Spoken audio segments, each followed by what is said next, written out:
Salam, hər vaxt xeyir olsun əziz izləyicilər. Bu videoda sizlər üçün 9-cu siniflər üçün nəzərdə tutulmuş DİM OTK riyaziyyatın 11-ci sınavını izah edəcəm. Başlayaq suala. Demək, birinci sualımız modul bərabərsizlikdir. Modulda 2x-5 kiçikdir 11 bərabərsizliyin tam həllərini cəmini istəyir. Demək, bunu necə həll edərik? Ümumiyyətlə, modul müsbət ədəddən kiçik olduqda onu bərabərsizliklər sisteminə gətirməklə həll etmək olar. Yəni 2x-5 bir dəfə kiçikdir 11, bir dəfə də 2x-5 böyükdür -11, yəni əks işarə ilə. Əgər böyükdür 11 olsaydı, onu heyətlə həll edəcəkdik. Xatırlatma eləyək, bərabərsizliklər sistemində həllər ayrı-ayrı həll olunur, yəni bərabərsizliklər ayrı-ayrı həll olunur və həllər kəsişdirilir. Amma heyətdə isə eyni qayda ilə ayrı-ayrı həll olunur, sonda isə həllər birləşdirilir. Biz burada bərabərsizliklər sistemini həll edəcəyik, ona görə də həlləri sonda kəsişdirməliyik. Buradan alırıq ki, 2x kiçikdir 16-dan, x kiçikdir 8-dən. İkincini həll etsək görək ki, 2x böyükdür -11 üstə gəl 5, bu eləyəcək -6, x böyükdür -3-dən. Demək, -3-dən böyük 8-dən kiçiklər. Ədəd oxunda qeyd etsək, -3-dən böyüklər sağda olacaq, 8-dən kiçiklər isə solda olacaq. Kəsişmə düşəcək -3-dən 8-ə qədər. Bərabərlik olmadığına görə biz -3-dən 8-i götürməyəcəyik. Tam həllərini cəmi istəyir. Bunun tam həlləri başlayacaq -2-dən, -2, -1, 0, 1, 2, 3, 7-yə qədər. 4, 5, 6 və 7. -2-dən müsbət 2-yə qədərin cəmi 0 eləyəcək. Çünki əks ədədlərdən və 0-dan ibarətdir. Yerdə qalan 3, 4, 5, 6, 7-nin cəmini tapacağıq. 3, 7, 10, 4, 6, 10, 25 eləyəcək. Doğru cavab Y variantı olacaq. İkinci sual. Daxili bucaqlarından biri 80 dərəcə, xarici bucaqlarından biri 150 dərəcə olan 3 bucaq. Demək, bizə 3 bucaq verib, daxili bucaqlarından birini 80 dərəcə verib, xarici bucaqlarından birində 150 dərəcə. Məlum məsələdə bu 80-in qonşusu olmayacaq, çünki daxili bucaqla ona qonşu olan xarici bucağın cəmi 180 dərəcə olmalıdır. 150 dirsə, demək başqa bir xarici bucaqdır. Məsələn, götürürəm buranı. Onda digər daxili bucaq bura 30 dərəcə olacaq, çünki cəmi 180 əməldir. 80, 30, 110 bu daxili bucaq 70 dərəcə olacaq. Bunun xarici bucağı 110 dərəcə olacaq. Və 80-in də xarici bucağı 100 dərəcə olacaq. Bizə nə istəyir? Deyir, ən kiçik xarici bucaq neçə dərəcə olacaq? Ən kiçik xarici bucaq 100 dərəcə olacaq. Demək, doğru cavab B variantı olacaq. Növbəti 3-cü suala diqqət edək. 3-cü sualda demək, kök altında 98, kökdə 27, kökdə 75, kökdə 18. Burada elə eləməliyik ki, kökün altında ortaq ədədlər qalsın. Yəni, oxşar ədədlər. Məsələn, 98 ilə 27, burada məxrəcə diqqət edib, məxrəcdən də bir nəsə ipucu tapmaq olar. Məsələn, kökdə 2 və kökdə 3. Demək, biz ya 2-yə, ya 3-ə gətirməliyik vurğuları. Məsələn, 98 3-ə bölünmədiyinə görə 2 vurulsun 49 kimi düşünə bilərik. Bunu 2 vurulsun 49 kimi düşünsək, 49-dan 7 çıxar, 2 qalar kökün altında. Yəni, 7 kökdə 2 yaza bilərik. 27-ni məsələn 3 vurulsun 9 kimi yaza bilərik. 9-dan 3 çıxar, amma digər 3 kökün altında qalar. 75-i məsələn 25 vur 3 kimi fikirləşib, yəni 5 kökdə 3 yaza bilərik. 18-i də 9 vurulsun 2 kimi yazıb, 3 kökdə 2 kimi yaza bilərik. Məxrəci də olduğu kimi 5 kökdə 2 çıxılsın kökdə 3 kimi yazsaq və burada oxşar olan, məsələn, kök altı ifadələr eyni olanları toplayıb çıxa bilərik. 7 kökdə 2, 3 kökdə 2 gələndə bu bizə 10 kökdə 2 verəcək. Bir də müsbət 3 kökdə 3, mənfi 5 kökdə 3, bu da mənfi 2 kökdə 3 verəcək. 5 kökdə 2 çıxılsın kökdə 3. Surətdən 2-ni mötərizə xaricinə çıxarsaq, qalacaq 5 kökdə 2 çıx kökdə 3. Məxrəcdə də 5 kökdə 2 çıx kökdə 3. Buradan diqqət etsiniz, eyni ifadə olduğuna görə ixtisar edəcək, cavab olacaq ki, yəni doğru cavab Y variantı olacaq. Növbəti ifadə deyir, ifadəsini sadələşdirin. İfadəni sadələşdirmək üçün birinci mötərizənin içərisini ortaq məxrəc bunlara A-üs və A+üs olacaq. Onda A-üs, A+üsü A-üsə böləndə buna A+üs 3 dəfə düşəcək. Buna isə A-üs 3 dəfə düşəcək. Burada diqqətli olmalısınız uşaqlar. Bu mənfi özündən sonra gələn ifadəyə təsir edəcək. Yəni, oradakı minusu A-üsü A+üs eləyəcək. Ona görə diqqətli olmalısınız. 1 vurulsun A+üs eləyəcək elə A+3. Minus mənfini də içəri nəzərə alsaq, minus A+3 olacaq. Demək, bu birinci, daha doğrusu 2-yə vurmalıydıq. 2 vurulsun A eləyəcək 2A. Üstə gəlsin 3 də 6 olacaq. Demək, üstə gəl 3 də 6 eləyəcək. Çünki 2-yə vuranda. Bölünsün. Burada bölmə əməlini hələ olduğu kimi saxlayıram. Çünki əlavə işimiz var. Hələ bunu ortaq məxrəcə gətirəcək. Bunun birincisi a kvadrat minus 9-u bir fərqli cəm kimi yazsaq, a minus 3, a plus 3 eləyəcək. Burada bir iş görməliyik. 3 minus a-nı biz a minus 3 yazsaq əgər, qarşıya bir mənfi çıxacaq. Həmin mənfi bunu müsbətə çevirəcək. Diqqət edək. 3 minus a-nı biz a minus 3 kimi əvəz edib, qarşıya bir mənfi çıxara bilərik. Demək, bunların əkobu elə a minus 3, a plus 3 olacaq. Buna böləndə bir dəfə, buna böləndə a minus 3-ü var, a plus 3 dəfə düşəcək. Və buradan bunu da yazsaq, 5 vurulsun 1, 5, üstə gəlinsin, 2 vurulsun a plus 3. 2-ni də a plus 3-ə vurub atsaq, 2a plus 6 olacaq. Bərabərdir. İndi məxrəcdə a minus 3, a plus 3 olduğu kimi qalsın. A minus 3, a plus 3. Surətdə a mənfi 2a eləyəcək mənfi a. 3 müsbət 6 eləyəcək müsbət 9. Qalsın belə. Bölməni vurma əvəz eləyirəm. İkinci kəsiri tərsini yazıram. Yəni məxrəci surətdə yazıram. Surəti də məxrəcdə. A minus 3, a plus 3. 5 plus 2a plus 6 da bu bizə verəcək 2a plus 11. 5-in üstünə 6 gələndə 11. Bu da bərabərdir. A minus 3, a plus 3-lər gedəcək xısar.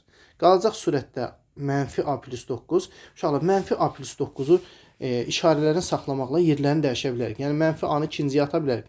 Müsbət 9-u qabağa, mənfi a-nı arxaya ata bilərik. 9 minus a kimi yazsaq, 2a plus 11-də olduğu kimi qalacaq. Yəni 9 minus a, 2a plus 11. Yəni doğru cavab A variantı olacaq. Növbəti 5-ci sual. Kubun səthinin açılışında A və B nöqtələri arasında olan məsafə 2/5-dir. Kubun üzvləri kvadrat olduğuna görə onda bunun hər tili A-ya bərabərdir. Buranda A qeyd edilən, buranda A, burada A. Burada diqqət etsək, görək ki, A üstəgəl, bu da 2A-dır. Diqqət edin, burada bir düzbucaqlı üçbucaq görünür. Düzbucaqlı üçbucaqda Pifaqor teoremi tətbiq oluna bilər. Burada 2A-dır. Pifaqor teoremi tətbiq eləsək, biz AB-nin kvadratını yaza bilərik. A-nın kvadratı üstəgəl 2A-nın kvadratı.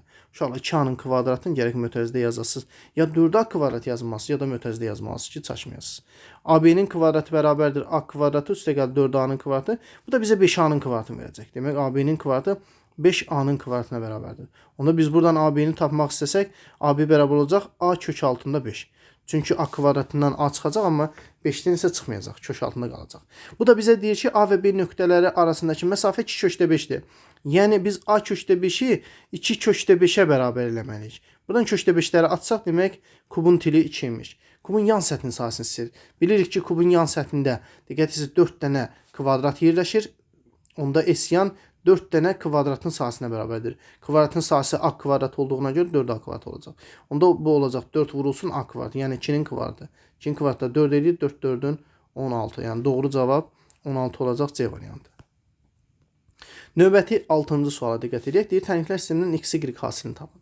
Burada diqqət etsək, biz x-ləri və y-ləri hər hansı birinin yox eləyə bilərik. Yəni toplama üsulundan istifadə etməklə həll edək bunu. 3y ilə 4y, mənfi 3y ilə 4, müsbət 4y yox etmək üçün mən birinci tənliyi 4-ə vururam, ikinci tənlisi 3-ə vururam. Əkobuna gətirməliyik. Yəni 3 ilə 4-ün əkobu 12 edir deyə 12-yə gətirməliyik. 4-ə vuranda birinci tənliyimiz olacaq 8 x minus 4 üçün. Bunu uşaqlar diqqətli olmalısınız. Bu 4 hər birinə vurulur. Çaşıb birinə vurmaq olmaz. Demək 4-ü 2-yə vuranda 8x minus 4 üçün 12y bərabərdir 4. 3-ü vuranda 9x plus 3 4-ün 12y bərabərdir 327-nin 81 olacaq. Tərəf-tərəfə toplama üsulunu o vaxt tətbiq edə bilərsiniz ki, burada eyni dəyişənlərin əmsalları əks ədədlər olsun. Yəni mənfi 2y müsbət 12, mənfi 12y müsbət 12y kimi. 8x-in üstünə 9x gələndə 17x bərabər olacaq. 81-in üstünə 4 gələndə 85. Buradan x-in 85-i 17-yə böləndə 5 dəfə düşdüyünü ala bilərik. Və bu x-in aldığımız qiyməti aparıb tənliklər sistemində ən sadəsində yerinə yazmalıyıq. Yəni burada fərqi yoxdur biz vurduğumuz sonda aldığımızda qoymaq. Əvvəldən baxırıq, ən sadəsi hansıdırsa orada qoyuruq yerinə. Məsələn 2x minus 3y-də. 2x minus 3y bərabərdir 1 tənliyində x-in yerinə 5 yazıram. 5 vur 2, 10 çıxılsın 3y bərabərdir 1. Buradan 3y bərabərdir 9, y olacaq 3. Demək y-də 3 tapdıq. X-y hasili onda bizə verəcək 3 vur 5, 15. Yəni doğru cavab Y variantı olacaq. 7-ci sualda 3 ardıcıl cüt ədədin cəmi 108 olarsa, bu ədədlərin böyüyünü tapın. 3 ardıcıl cüt ədədi, cüt ədədlər bir-birindən 2 vahid fərqləndiyinə görə biz cüt ədədləri x, x plus 2, x plus 4 kimi adlandıra bilərik. Yəni 3 ardıcıl cüt ədədin cəmindən danışırsa. Və yaxud da ki, cüt ədədlər üçün düstur var. 2n, 2n plus 2, 2n plus 4 bunlardan da istifadə edə bilərsiniz. Mən burada x-dan istifadə edim. Yəni onsuz da bizdən x istəyəcək. X ədədlərin böyüyünü x plus 4 istəyir bizdən. Bunların cəmin bizə 108 verib. Onda mən bunları x, x plus 2, x plus 4'ü toplasaq ümumiyyətlə bu bizə 3x plus 6 verəcək. 3x plus 6 108 olacaqsa 3x bərabərdir 102. Onda x olacaq 34. X 34 olandan sonra gətirib yerinə yazsaq, birinci ədədimiz 34, ikinci ədədimiz 36, üçüncü ədədimiz 38 olacaq. 38. Demək, doğru cavabımız 38 olacaq D variantı. Keçək növbəti 8-ci suala. 8-ci sualda verib ki, 10 üssü 4 vurulsun 125 üssü 2. 10 üssü 4 vurulsun 125 üssü 2. Demək, 8-ci sualda bizə 10 üssü 4 vurulsun 125 üssü 2 bölünsün bu ifadənin deyir qiymətini hesablayın soruşur. Burada bunu qarışdırmamaq üçün nə edirsiniz? Bunları sadə vurğuların hasili kimi göstərirsiniz. Məsələn 10 üssü 4'ü onu 2 vurulsun 5 kimi düşünüb, yəni 2 üssü 4 vurulsun 5 üssü 4 kimi yaza bilərsiniz. 125'i 5'in kubu düşünüb 5 üssü qüvvətin qüvvəti də olarsa qüvvətlər bir-birinə vurar 5 üssü 6 kimi yaza bilərsiniz. Bölünsün 72'ni 9 vur 8. 9'u 3'ün kvadratı. 8'i də 2'nin kubu kimi yaza bilərsiniz. Sonra 5 üssü 4'ü olduğu kimi saxlayıram. Ancaq sadə ədədlərə gətirməklə. Yəni düşünməyin ki, biz məsələn onu olduğu kimi saxlayayım, aşağıdan onu düzəldim. Yox. Hamısını sadə ədədə gətirsəz heç nə qarışmayacaq. Cavabınız da doğru olacaq. 25'i 5 üssü 2 kimi düşünüb 5 üssü 2 vur 3 6 yaza bilərsiniz. Sonra 3 üssü 4'ü olduğu kimi saxlayacağıq. Sonra surətdə də 18'i yaza bilərik. Məsələn 9 vurulsun 2 kimi 9'u məsələn bunu 9 vurulsun 9 üssü 3 2 üssü 3 kimi yazsaq 9'un özün 3'ün kvadratı yazsaq 3 üssü 6 yazıb 2 üssü 3 yaza bilərik. Bərabərdir. Burada da belə halda da ixtisar etmirsiniz. Bunları nə edirsiniz? Surətdə 2 və 3, 2, 3, 5'lər var. Demək, hərəsindən bir dənəsini yazıb qüvvətlərini düzəldirəm. 2'dən var burada, 4 dənə 2 burada var, 3 dənə 2 burada var. Bu eləcək 2 üssü 7. 3 üssü 6 olduğu kimi qalacaq, bir dənə odur. 5 üssü 4 ilə 5 üssü 6, 5 üssü 10 verəcək bizə. Eyni qayda ilə məxrəcdə də 2, 3 və 5'lər var. Eyni qaydanı aşağıda da tətbiq edirik. Demək, 2 üssü 3, sonra 2 üssü 5, bu bizə 2 üssü 8 verəcək. Sonra 3 üssü 2 burada var, 3 üssü 4 burada var, 3 üssü 6 verəcək. Və 5 üssü 4, 5 üssü 6 var, bu da 10 verəcək. 5 üssü 10 verəcək. Burada diqqət etsəz 5 üssü 10'lar gedəcək, 3 üssü 6'lar gedəcək. 2 üssü 7 ilə 2 üssü 8 gedəcək, bir dənə 2 qalacaq məxrəcdə. Onda olacaq cavabımız 2'də 1, yəni 0,5 A variantı olacaq. Keçirik növbəti suala, 9-cu sual. Deyir 15'də 8 hissəsi 32 olan ədədin 12'də 7 hissəsini tapın. Birinci burada biz hissəsinə görə ədəd tapacaq. Hissəsinə görə ədəd tapanda ədəd hissə göstərən kəsrə bölünür və yaxud ədəd olsa fərq eləmir. 15'də 8 nə olur olsun, hissəsinə görə ədəd tapanda ədəd hissə göstərilən ədədə bölünür. 32'ni biz böləcəyik 15'də 8'ə. Bu eləyəcək 32 vurulsun 8'də 15. 32 ilə 8 ixtisar edəcək 4 dəfə. 4 15'in 60. Demək, həm nədə də 60'mış. Bu bizdən 60'ın 12'də 7 hissəsini soruşur. 60 ilə 12 ixtisar edəcək 5 dəfə. 5 7'nin 35 doğru cavabını alarıq. Demək, doğru cavab C variantı olacaq. Onun sualda deyir ki, ABCD kvadratında AYD ilə, yəni bu bucağla YDB-nin, yəni bunun cəmi 65 dərəcə görsənir. Yəqin ki 65 olar. 65 dərəcə olarsa YDB-ni tapın. YDB-ni. Bu bucağı istəyir. Onda bura alfa qeyd edirəm. Bunu da beta qeyd edirəm. Alfa ilə betanın cəmi bizə 65 verir. Bizdən betanı istəyir tapmağımızı. YDB-ni. Digər tərəfdən biz bilirik ki, kvadratın diaqonalı bucağın tənbölənidir. Yəni 45 dərəcə ayıracaq buradan. Onda 3 bucaq, buna diqqət etsəz bu 3 bucağa. Bu 3 bucağın alfa xarici bucağıdır. Ona qonşu olmayan 2 dənə daxili bucağın cəminə bərabərdir. Demək, alfa bərabərdir beta plus 45 dərəcə. Demək, alfa beta ilə 45'in cəminə bərabərdir. Onda mən alfanın yerinə beta üstəgəl 45'i yazsam, onda beta plus 45 dərəcə üstə gəlsin. Bir dənə də beta bərabərdir 65 dərəcə. Buradan 2 beta bərabərdir 65-dən 45 çıxanda 20 dərəcə, betanın 10 dərəcə olduğunu alarıq. Demək bizdən də betanı istəyirdi. Doğru cavab 10 dərəcə olacaq. 11-ci sual. Deyir, A-nın hansı ən kiçik qiymətində bu ədədi 6-ya qalxısız bölünür? Birinci 6-ya bölünmə əlamətini bilməliyik uşaqlar. 6-ya bölünmə əlaməti həm 2-yə, həm də 3-ə bölünməlidir. 2-yə bölünməsi üçün cüt olmalıdır. 3-ə bölünməsi üçün rəqəmlərin cəmi 3-ə bölünməlidir. Demək biz cüt və rəqəmlərin cəmi 3-ə bölünən ədədi axtarmalıyıq. Bunun sonu cüt olduğuna görə cüt şərti gedib. Cüt şərti var. Rəqəmlərin cəminin 3-ə bölünməsini axtarmalıyıq. Bunda rəqəmlərin cəmi verir 7 üstə gəlir 3, 10, 14, 16. 16 plus A eləyir. A da rəqəm olduğuna görə rəqəmlər də başlayır 0-dan 9-a qədər. Demək 0-dan 9-a qədər. Biz 0-dan 9-a qədər hansı rəqəmləri qoysaq 16 ilə toplayanda 3-ə bölünəcək. Onları axtarmalıyıq. Məlum məsələdə 16-ın üstünə 2 gələndə 3-ə qalxısız bölünəcək. 16-ın üstünə 5 gələndə, sonra 16-ın üstünə 8 gələndə. Birincini tapandan sonra 3-ə bölünmə olduğuna görə 3-ü artıra bilərsiniz. 2, 5, 8. Bizdən soruşur A-nın hansı ən kiçik qiymətində? Cavab 2 olacaq C variantı. Davam edirik 12-ci sual. Ərik qurudulduqda kütləsinin 30%-ni itirir. Demək, ərik qurudulduqda əgər 30%-ni itirirsə, demək onun 70%-i qalır. Demək, 70% qalır. İndi bizə deyir ki, 14 kiloqram quru ərik almaq üçün nə qədər ərik lazım olar? Demək, quru olmayan ərik X götürürəm. 14 kiloqram alınması üçün biz dedik 70% qalır axı. Yəni X-in 70%, yəni 0,7x bərabər olmalıdır həmin quru ərikə. Buradan da biz hər iki tərəfi 10-a vursaq 7x bərabərdir 140. Buradan x bərabər olacaq 20. Yəni biz 20 kiloqram ərik götürsək, o qurudulduqdan sonra 14 kiloqram olacaq. Cavab 20 olacaq C variantı. 13-cü sual. Deyir ki, olarsa B-ni A ilə ifadə edin. Biz demək B-ni tapmalıyıq. Bunun üçün nə edirik? Tənasübün xassəsindən istifadə edib çarpaz vuruq bunu. Bu bizə verəcək nə? Bizə verəcək 3A plus 5 vurulsun, demək 3A plus 5 vurulsun B üstə gəlsin 2 bərabərdir 2 vurulsun A minus 4. 2-ni də A minus 4-ə vuranda 2A minus 8. 2-ni də atıram sağ tərəfə 3A plus 5 B bərabərdir 2A minus 10. Və buradan B-ni tapmaq istəsəm, onda 2A minus 10-u böləcəm 3A plus 5-ə. Demək 2A minus 10 bölünsün 3A plus 5. Demək doğru cavabımız D variantı olacaq. Mərkəzi X bu çevrəsinin mərkəzi ilə eyni olub, radiusu 6 olan çevrənin tənliyini tapın. Demək, çevrənin tənliyini biz bilirik ki, X minus A-nın kvadratı, üstə gəlsin Y minus B-nin kvadratı bərabərdir R kvadratı düsturu ilə tapılır. Demək, burada radiusu 6 dediyinə görə biz R-in yerinə 6 qoyacağıq.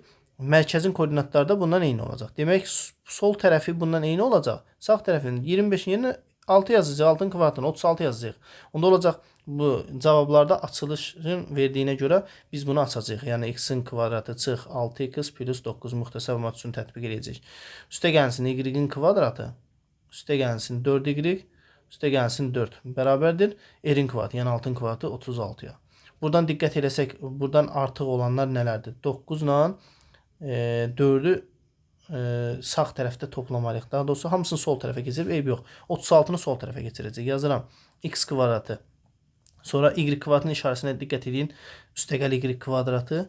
Sonra mənfi 6x-dir. Sonra müsbət 4y-dir. Bir də müsbət 9, müsbət 4. Bu 13 eləyir. 36 bu üzə gələndə mənfi 36 olacaq. Mənfi 36-dan da 13-ü çıxanda daha doğrusu toplayanda mənfi 36 üstə gəl 13. Bu da mənfi 23 verəcək. Yəni minus 23 bərabərdə 0 qalacaq. Demək x kvadratı üstə gəl y kvadratı çıx 6x üstə gəl 4y çıx 23. Yəni doğru cavabımız A variantı olacaq. 15-ci sual deyir 3, 4, 8 və A ədədlərinin ədəd ortası 8 olarsa A-nı tapın. Ədəd orta bilirik ki, ədədlərin cəminin sayına nisbətidir. Yəni 3, 4, 8 və A-nı toplayıb 4 yerə böləndə 8 alınsın. Çarpaz vursaq tənasüb kimi 3, 4, 8-in cəmi eləyəcək 15. 15 üstə gəlsin A bərabərdir 4, 8-in 32. Buradan A bərabərdir 32-dən 15 çıxanda 10, 7 olacaq. Burada əziz şagirdlər, burada 15 üstəgəl A-nı toplamaq olmaz. 15 A yazmaq olmaz. Diqqətli olaq orada. A bərabər olacaq 17 D variantı. 16-cı sual deyir, sinifdəki 28 şagirddən 12-si musiqi. Demək, musiqi 12. 14-ü şahmat. Şahmat 14. 4-ü isə hər ikisinə. Yəni, hər ikisi deyəndə bu çoxluqlar bölməsinə aiddir. Yəni, musiqi ilə şahmatın kəsişməsi. Kəsişməsinin elementlərinin sayı. Onda bunlara da n yazıram, yəni sayını bildirsin. Heç bir dərnəkdə iştirak etməyən şagirdlərin sayını tapın. Onda biz musiqi ilə şahmatın ümumi nə qədər, yəni birləşməsinin elementlərini tapaq. Bizə verəcək düstur olaraq NA ilə B-nin birləşməsi düsturu var idi. NA üstəgəl NB çıxılsın onların kəsişməsi. Yəni biz yazacağıq buna 12 üstəgəlsin 14, çıxılsın onların kəsişməsi, yəni 4. 12 üstəgəl 14, 26, 26-dan 4 çıxanda 22 nəfər verəcək. Yəni 22 nəfər musiqi və şahmatla məşğul olur. Bu sinifdə cəmi 28 şagird olduğuna görə, əgər 22 nəfər məşğul olsa, deyir, neçəsi dərnəkdə iştirak etməyən şagirdlərin sayını soruşur. 28-dən 22-ni çıxacaq. Bu da bizə 6 verəcək. Yəni doğru cavab 6 olacaq. 17 deyir, alfa A-B-yə paralel olarsa, alfanın dərəcə ölçüsünü tapın. Demək, paralel olduğuna görə bunların üçünün cəmi 360 dərəcəyə bərabər olacaq. Hazır düstur kimi yadda saxlaya bilərsiniz. Və yaxud da ki, bunu 3 bucağı tamamlamaqla həll edə bilərsiniz uşaqlar. Yəni, düstur yadınıza düşməsə, bu tip şəkillərdə 3 bucağı tamamlamaq üsulundan istifadə edirsiniz. Demək, 360 dərəcə. Buradan alfa bərabərdir 240 eləyir. 360-dan da 240 çıxanda 120 dərəcə. Demək, alfa 120 dərəcədir. Amma 3 bucağı tamamlamaqla necə əldə edəcəksiniz? Bunu uzadırsınız, ya bunu uzadırsınız, fərq eləmir. Burada diqqət eləsəz 130-un qonşusu 50 dərəcə. 110-dursa daxili bir tərəfli bucaqların cəmi 180 olmalıdır. 110-un bir tərəflisi olacaq 70 dərəcə. Xarici bucaq ona qonşu olmayan ki, daxili bucağın cəminə verir. Yəni 50 ilə 70-in cəmi 120 verəcək. Yəni buradan da tapa bilərsiniz. Sonra növbəti 18-ci sual.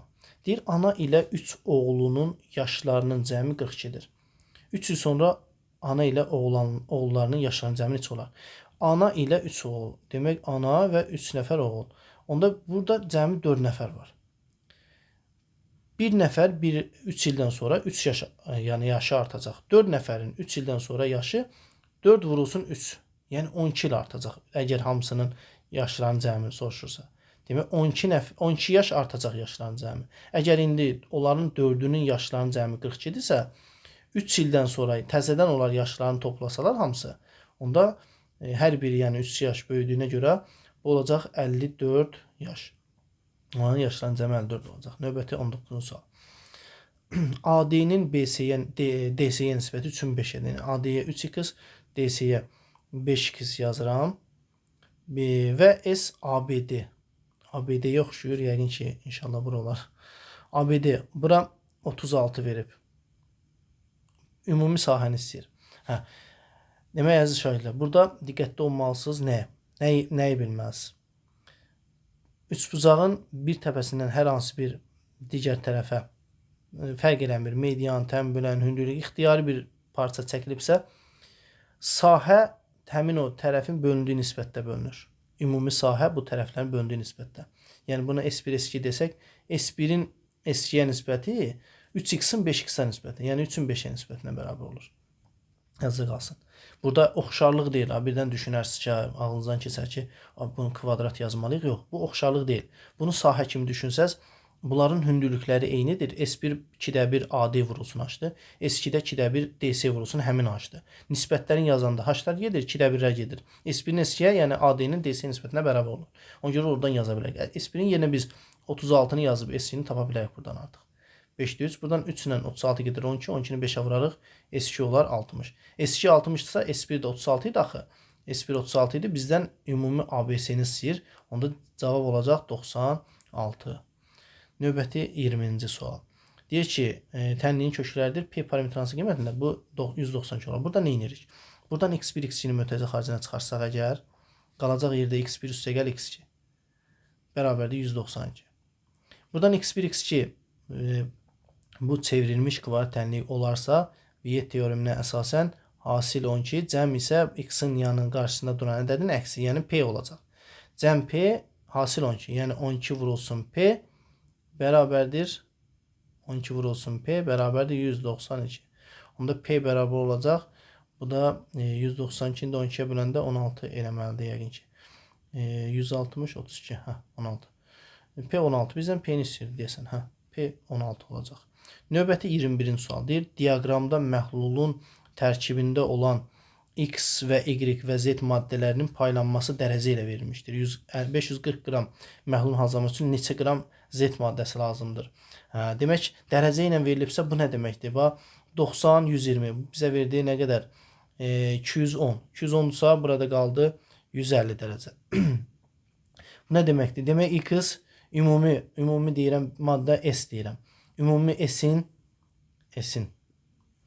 demək, X S-in 120 bölünsün 360. Ümumi 360 dərəcə olduğuna görə bu hissəsi olacaq. Yəni 3/1 S-ə bərabər olacaq. Y maddəsi 90 bölünsün 360 vur S. Bu da gedəcək, qalacaq 4/1 hissə. Demək, Z maddəsi də 150 bölünsün 360 vur S. Sıfıra gedəcək, 36 ilə 15 3-ə xısa gedir. 12-də 5 S qalacaq. İndi bizə deyir ki, hazırlamaq üçün neçə qram Z maddəsi lazım olar? Yəni Z maddəsi ümumi məhlulun hansı hissəsidir? 12-də 5 hissəsi. Yəni biz 540-ın 12-də 5 hissəsini tapacağıq. Demək, Z maddəsini tapmaq üçün 540-ı vuracağıq 12-də 5-ə. Bu da 12-yə yəqin ki bölünür. 12-yə böləndə demək 54 48 4 dəfə düşəcək. 4 12-nin 48 60-ın içində 5 dəfə, yəni 45. 45-i də 5-ə vuranda 5 4-ün 20, 25. 225. Demək, 225 qram Z maddəsinin payına düşəcək. Davam edirik. Növbəti 22-ci sual. 22-ci sualda bizə deyir ki, M7-9 nöqtəsi bu funksiyasının qrafik üzərindədir. Yəni, bu qrafik üzərindəsə, demək, birinci X-in qiyməti, ikinci Y-in biz M-i tapaq. Onda 9 bərabərdir X kvadrat, yəni 7-nin kvadratı 49, üstə gəlsin, X-in yerinə 7 yazsaq, 7M və çıxılsın 12. Buradan 7M bərabərdir, 40-dan 12 çıxanda, 49-dan 9-un çıxdıq, 40, 40-dan da 12 çıxıram, bu da eləyir 28, 28-i atıram bərabərliyin o üzrə, olur mənfi 28. Onda M olur mənfi 4. Onda demək, funksiyamız necədir? Funksiya Y bərabərdir, X kvadratı, minus 4X, minus 12. Demək, buradan bizdən təpə nöqtənin koordinatlarının, ordinat oxu ilə kəsmə nöqtəsinin, bir də apsis oxu ilə kəsmə nöqtəsinin koordinatlarını istəyir. Təpə nöqtənin koordinatlarının burada həm M-dən, yəni düsturundan tapa bilərsiniz uşaqlar. M-in düsturu mənfi B bölünsün 2A-dır, yadda saxlayın. N-in düsturu da mənfi diskriminant bölünsün 4A-dır. Və yaxud da ki, 4AC minus B kvadratı bölünsün 4A. Düstur budur. 4AC minus B kvadratı bölünsün 4A. Ya da kvadrat düzəltməyi bacarsaz kvadrat düzəltməklə davam edirəm buradan. Bunu kvadrat düzəldə bilsəz, bu olacaq X minus 2-nin kvadratı. Bunun açılışı verəcək X kvadrat çıx 4, 2 üstə gəl 4. Minus 16 yazıram ki, o üstə gəl 4 çıx 16 minus 12-ni versin. Oradan artıq təpə nöqtənin koordinatları X minus M-in kvadratı plus N şəklində olur. Y bərabərdir, A vurulsun X minus M. Burada M olur təpə nöqtənin koordinatı. Demək, 2 N olur mənfi 16. Demək, 2 ilə mənfi 16. Bunu yazdıq. 2 mənfi 16. Sonra ordinat oxu ilə kəsmək. Ordinat oxu ilə kəsəndə apsisin qiyməti 0 olur. Demək, ordinat oxu ilə kəsəndə ordinat Y oxudur. Apsis X-dir. Y oxu ilə kəsəndə X-in qiyməti 0 olur. X 0 olanda gətirib X-in yerinə 0 yazsaq, elə burada yazıram. X 0 olanda X kvadratı 0-a gedəcək, 4X də 0 olacaq, mənfi 12 olacaq. Demək, Y mənfi 12 olacaq. Onda ordinat oxu ilə kəsmə nöqtəsinin koordinatı 0 mənfi 12 olacaq. Apsis oxu ilə kəsmə nöqtəsi deyəndə isə Y 0 olur. Onda Y 0 olanda X minus 2-nin kvadratı bərabərdir 16-nı keçirəm o üzə bərabərdir 16-ya. Buradan X minus 2 bərabərdir bir dəfə müsbət 4 yazıram. X minus 2 bərabərdir bir dəfə də mənfi 4 yazıram. X bərabər olur 6-ya, X bərabər olur mənfi 2-yə. Demək, mənfi 2 ilə 6. Onda nöqtəni necə yazacaq? Diqqət edək. X mənfi 2 olanda Y 0 olacaq. Yəni, parabola apsis oxun 2 nöqtədə kəsəcək. Biri mənfi 2 nöqtəsində, biri 6 nöqtəsində və 6 0 nöqtəsində. Buradan da tapa bilərdik. Y-in yenə burada da 0 yazıb. X kvadrat çıx 4X çıx 12-nin köklərini tapmaqla tapa bilərdik. Yəni, bunun kökləri -2-dən 6. Doğru cavablar bu olacaq. 23. Deyir 10-20 aralığından təsadüfi seçilmiş 2 tam ədəddən birincisinin sadə ədəd, ikincisinin isə 3-ə bölünən ədəd olması hadisəsini ehtimal tapın. Demək 10-20 aralığında ümumiyyətlə parça olduğuna görə 10 da daxil olacaq 20-də. Demək 10-dan başlayacaq ədəd. 10, 11, 12, 13, 14, 15, 16, 17, 18, 19 və 20. Deyir bu aralığın təsadüfi 2-dən birincisi sadə. Sadə olanları ayıraq. 11, 13, 17 və 19. 4 dənə sadə ədəd var. İkincisi isə 3-ə bölünən ədəd. 3-ə bölünən ədədləri də ayıraq. 12, 15, 18. 3 dənə. Demək 2 dənə ədəd seçilir ardıcıl olaraq. Demək 2 dənə kəsirimiz olacaq. Diqqətli olun uşaqlar. Ehtimal tapanda diqqətli olmalıyıq. Birincisinin, burada birinci, ikinci söhbət elədiyinə görə artıq biz birincini, burada ümumiyyətlə 11 dənə ədəd var. Ondan 20-yə qədər 11 dənə ədəd var. Onda mümkün hallarca 11 olacaq. Birincisini sadə ədəd. Sadə ədəd dedik 11-dir, 13-dür, 17-dir, 19-dur. Onda 4 dənə sadə ədəd. Demək birincinin çıxma ehtimalı 11-də 4-ə bərabərdir. İkincinin çıxması isə artıq bir dənəsini çıxarmışıq. Sadənin birini çıxarmışıq. Artıq yerdə 10 dənə ədəd qalıb. 10 dənə ədədin deyir 3-ə bölünən. Artıq ikincinin 3-ə bölünməsini istəyir. 3-ə bölünən isə 3 dənə ədəd olduğuna görə 10-da 3 olacaq. Onda bu da bərabərdir. 4 ilə 10 ixtisar gedəcək. 2-yə 5, 2-yə gedəcək 2, 5, 11-in 55-də 6 olacaq ehtimalı. Demək, cavab 55-də 6. 24-cü sual. Bizə deyir ABC üçbucağında M-in A-ya paraleldir. Və BD M-ə perpendikulyardır. Bu da N-də, N-yə A-ya perpendikulyardır. BD-nin N-yə nisbəti 3-ün 4-dədir. Yəni 3x, 4x. Aha. S AM'si 80'dir. AM'si. Bu aşağıdakı trapesiya bura bütövlükdə 80'dir. Yəni hamısı daxil. Bura 80'dir. S AB'sini istəyirəm. Burada diqqət edək. Üçbucağın oturacağına paralel xətt çəkiləndə alınan kiçik üçbucaq böyüyə oxşar olur. Yəni buradan yaza bilərik.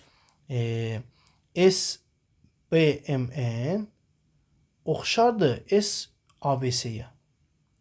Üçbucaq BMN üçbucaq ABC-yə oxşardır. Onda ona nisbət yaza bilərik. Çünki üçbucağın hündürlüyü məlum olacaq. Bunu paralel köçsəm bura 4x, burada 4x olacaq. Onda üçbucağın hündürlüyü ümumilikdə 7x olacaq. Onda yaza bilərik. S BMN-in S ABC-yə nisbəti bərabərdir 3x-in 7x-a nisbətinin kvadratına. BMN-in sahəsini bilmirəm. ABC-nin sahəsi BMN-lə 80-in cəminə bərabərdir. Onda BMN-in sahəsini bir S götürürəm. S üçbucaq BMN demək S üçbucaq BMN. Hər dəfə BMN yazmayaq deyə S qəbul edək. Onda olsun S bölünsün S plus 80 bərabərdir. 7-də 3-ün x-də gedəcək. 7-də 3-ün kvadratı 49-da 9 eləyəcək. Çarpaz vursaq 49S bərabərdir. 9S üstə gəlsin 9 vurulsun 80. Demək 9 vurulsun 80. 49S-dən 9S çıxsaq bu bizə verəcək 40S bərabərdir 9 vurulsun 80. 40 ilə 80 gedəcəksə 2, onda S olacaq 16. Demək S 16 imişsə bizdən ABC-ni istəyir. Əgər surət üstdəki üçbucaq 16-dırsa, aşağıdakı da 80-dirsə, onda S ABC olacaq 80 üstəgəl 16, yəni 96 olacaq cavab. Və sonuncu suala diqqət edək. Sonuncu sualda da bizə mərkəzi O nöqtəsində olan çevrədə ACB 50 dərəcədir. ACB. Demək bu bucaq 50 dərəcədir. Sonra B7 70 dərəcədir. B7 bura 70 dərəcədir. Bu bucaq 70 dərəcə. CMD görsün dərəcə ölçüsünü soruşur. Bu buranı istəyir. Burada neymiş? Burada yazıram. Əgər C bucağı 50 dərəcəsi, onda AB qövsü 100 dərəcə olacaq. Demək, əgər C bucağı 50-dirsə, çünki daxilə çəkilmiş bucaq qövsün yarısı olur. 70 dərəcə isə qonşusu 110 dərəcə olacaq. Buradan tapdıq artıq. Vətərlər arasındakı bucaq qarşı qövslərin qarşı qövsdən. Bax görürsüz qarşı-qarşı olan qövslər. AB qövsü ilə CMD qövsü. Qarşı qövslərin cəminin yarısına bərabərdir. Vətərlər arasındakı uzaq yazıda qalsın. Demək x ilə 100-ün yarısı bizə 110-u verəcək. Onda buradan x üstə gəlir 100 bərabərdir 220. Onda x bərabərdir 220-dən 100 çıxanda 120 dərəcə olacaq. Belədir şagirdlər. Ümid edirəm ki, videomuz sizin üçün faydalı olacaq. Bu cür videoların davamı olacaq mütləq. 9-lara dəstək olaraq inşallah növbəti videolarında atacağam. Sağ olun, növbəti videoda görüşənədək.